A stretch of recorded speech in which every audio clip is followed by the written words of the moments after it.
বাবা মুখে নিও না আম্মু, মুখে নিও না।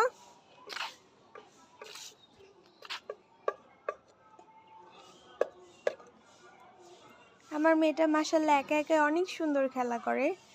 যদি ওকে ছাদে নিয়ে আসি কিন্তু রুমে অনেক কান্নাকাটি করে, কারণ রুমে থাকলে পারে ও কেমন যেন করে। আসলে রুম ওর ঘোরা শেষ, আর ছাদটা ওর বরাবরই অনেক পছন্দ।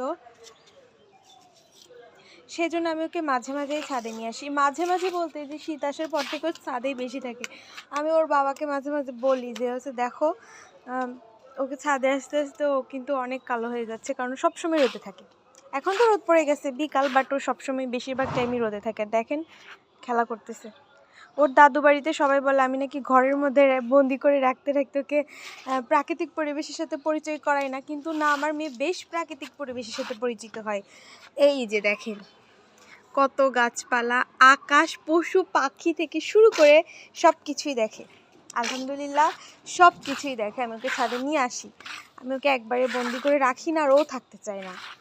আমি একাই থাকতে বেশি পছন্দ করি, কারণ যেখানেই 4-5 জন সেখানেই হচ্ছে গন্ডগোল, আর গন্ডগোলে শুধু শুধু ফেসে যাওয়া।